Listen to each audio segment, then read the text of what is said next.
This is Comic Picks by the Glick. Hey, I'm your host, Jason Glick. Hey, Jason, how's it going?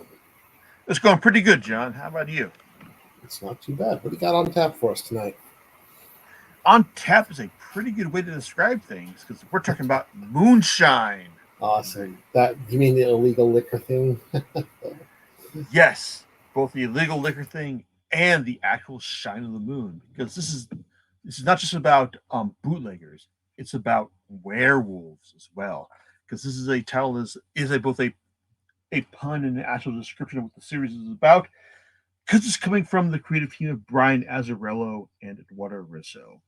Now, longtime readers and listeners will know that I think that these guys are a really good team together, and they've turned out some really good comics together as well.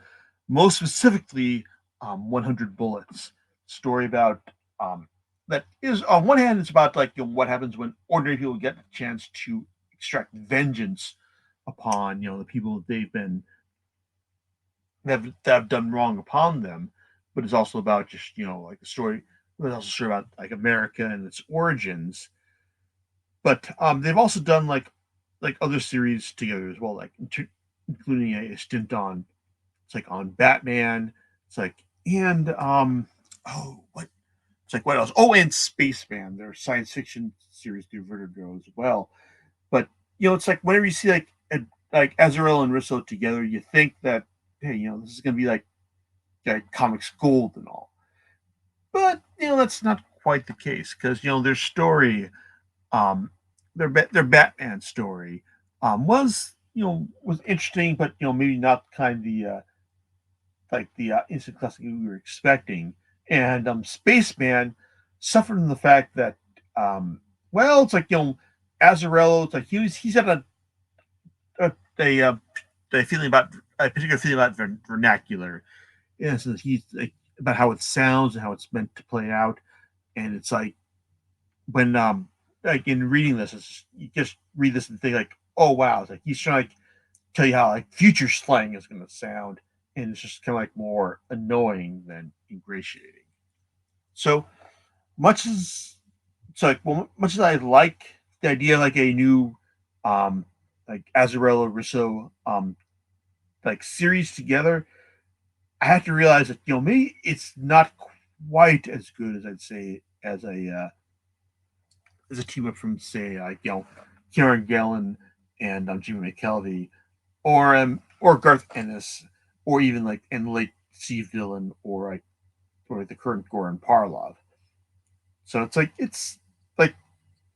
so when it's like with when it comes to like Moonshine and you tell me that their team that Azarello and Russo are teaming up together again, it's like well yeah I'm gonna want to read it, but at the same time maybe it's not quite like the home run that I was expecting. And also, it's like I'm speaking with you know, like the knowledge of like past like of past of current knowledge speaking against the future here because Moonshine, like well, it's both a Cyrus is both a it's both a pun and a description of what the series is because it's about a it's about like a group of bootleggers who have made some hooch in the year of our Lord 1929 that is so great that it's attracted the attention of some mobsters in New York, specifically like Joe Masseria, who basically figures like, hey, I this is like this hooch they've got is like the future of of illegal booze in our day. So I'm going to send my man, handsome Joe Perlo, down to Virginia to shake things out. And that's basically the first volume. It's basically all about handsome Lou going trying to broker a deal between the bootleggers, headed by the patriarch um Hiram Holt to like just as they set up a this bootlegging deal. But the thing is like Holt figures like he's at his like his deal is like in terms of like selling hooch is it's pretty swell as it is and all, and he doesn't want to like really. want to deal with these like mobsters or these uppity types from New York. Now, Lou is kind of caught in between, this sentiment and the feeling of his boss. So, and this is why he probably spends most of the time just getting completely blasted on the all the hooch available to him that is provided by the it's like the whole kids, some of whom actually want to make a strike a deal with him with Massaseria via Perlo, and also others who just like want to just stake out their own claim to this bootlegging business. Well, the first volume is the first one is like is kind of it's kind of all right for the most part in terms of setting up all the major players like Perlo, Holt, also like Holt's adopted children, Tempest, who wants out of this backwater burg more than anything else, and her it's like her brother Enos, who's got it's like enthralled to Holt in his in his demands, but also the fact that it's like Perlo is just just like at the it's just dealing with also these demands like what his boss wants, what the people he's trying to negotiate want, and also the African Americans who one of whom he falls in love with, Delia, what she wants as well. So he's just dealing with all these all these demands of all these masters, and this first volume is just kind of it's it's more surface appeal than anything else. Just the idea that it's showing you the story of a man who is enthralled to many masters, and what does he do in order to get away from them. It's like, and it's like if you've been paying attention so far, hey, there's what the monsters demand, what the hillbillies demand, and there's also what the curse that some of these people are enthralled to demand. Because Moonshine, we're not talking about the booze, we're talking about werewolves as well. So it's because this is all about werewolves, and booze, and all the bad things that come when when people get in between them. And as far as the series goes, it's it's not bad really. It's I kind of expressed my sentiments in the first volume that hey, if Azrael and Russell decided hey, the series isn't working, then just go ahead and call them all again, just decide another another series about what's going to turn out when okay, when they talk about the stuff that interests them, but they didn't. In fact, they stuck through this series for 28 whole issues and 5 volumes. And the thing is, this series, it's more of a entertaining surface than anything else, because after the first volume, when Lou gets turned into a werewolf, big surprise and all, because the series is called Moonshine, it's about werewolves. Well, it's he gets he also has to deal with the like with who capture him, and then turn him into a chain gang as well. It's and there's and there's some fun stuff as well. It's showing how Lou has to deal with the like the people who resent him on this chain gang, but also just what happens when he has to deal with dealing with a snake bite, a poisonous snake bite by a copperhead when he grabs a snake when he's sent out to grab a dead guy, and also just when he comes back to life as a result of that, because hey, he's an undying werewolf and all.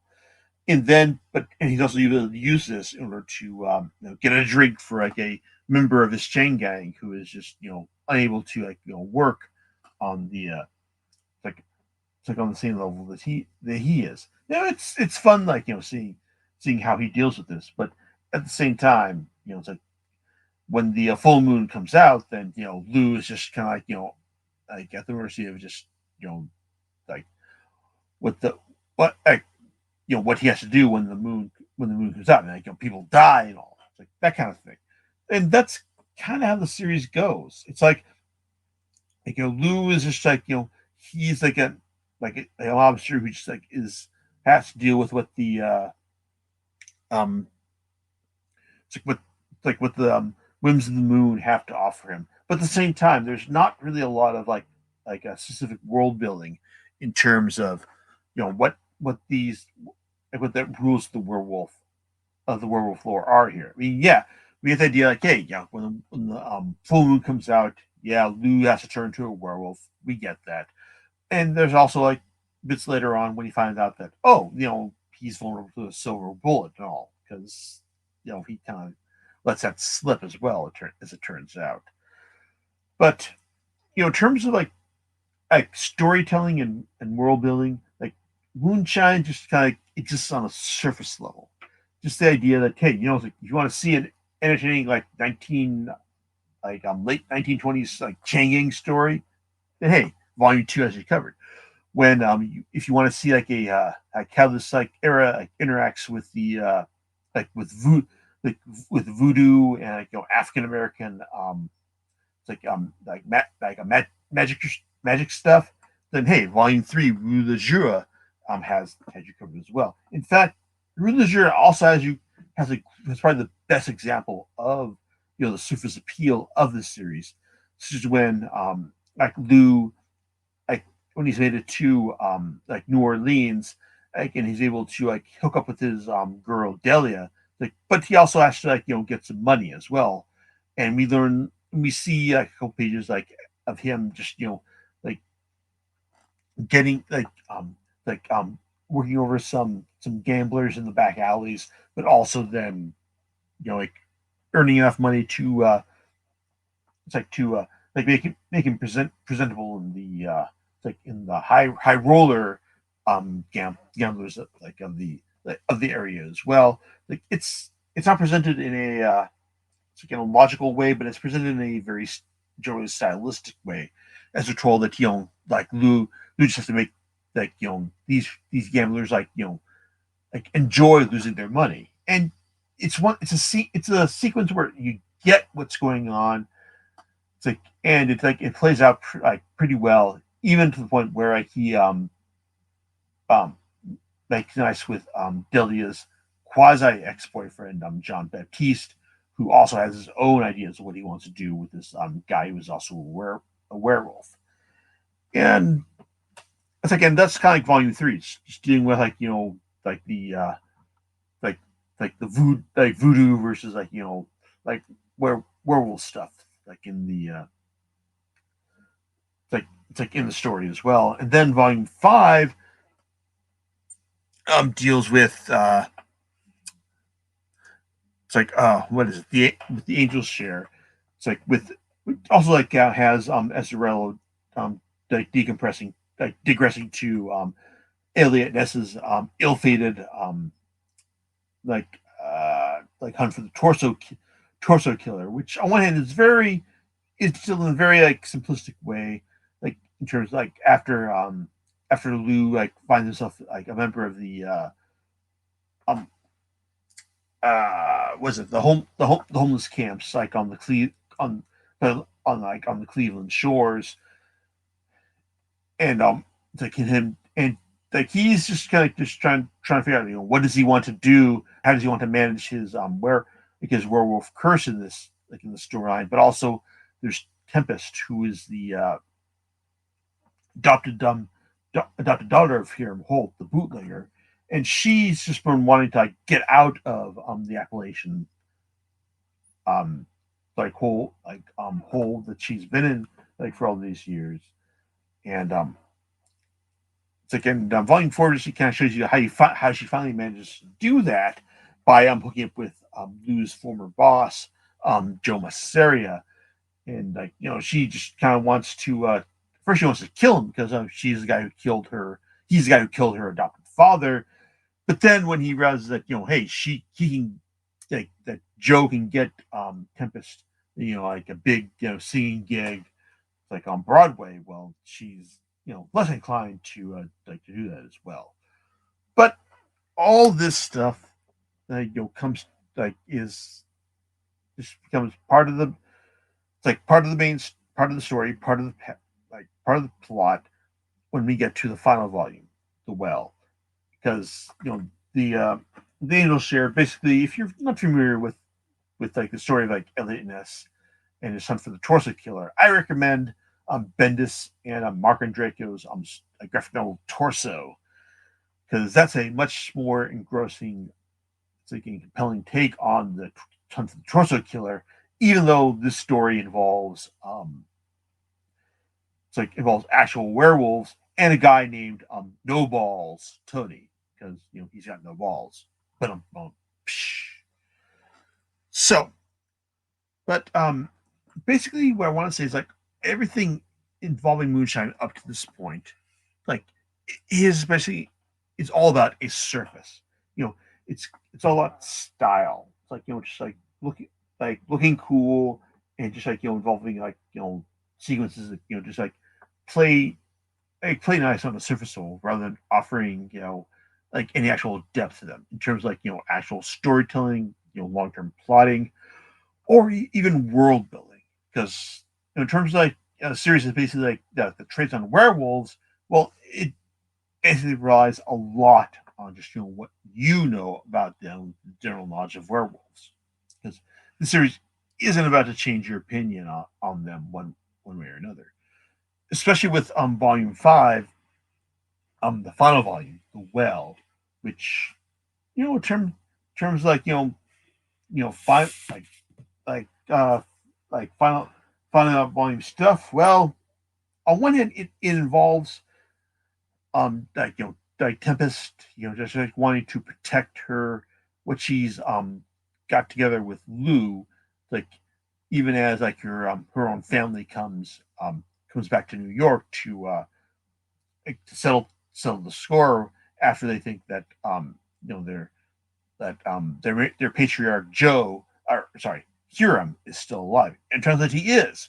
How do they know that? That's because handsome Lou told them that that he was. And Lou, as he is, he's haunted by ghosts.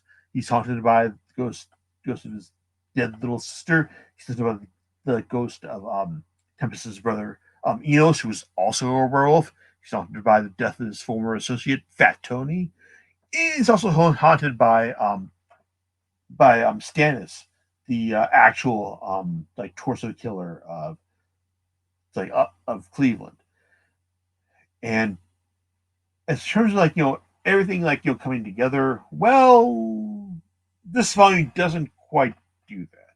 It's like on one hand, it does involve Lou, like setting things up so that like so that so the hillbillies, like including Tempest's adopted brother Fry, it's like has a reason to come back and get and save his sister. It's like it's like and his dad as well, but also with Lou trying to make things right with his old boss Joe as well. Even though at this point, like you think that everything he's done at this point would just like kind of send him like a bit upriver, but it hasn't. And so he's like trying to make things right. And even as like we get like like long like invested stories like Delia coming back to like maybe even help like Joe settle things, it it doesn't quite work out that way. It's like this is a series that's basically all about like I said, it's serious. It's all about the surface elements. It's all about like what's going on the top of things. Like volume 1 is about like bootleggers and werewolves. Volume 2 was about like prison chain gang story. Volume 3 is about like the approach of voodoo into this story.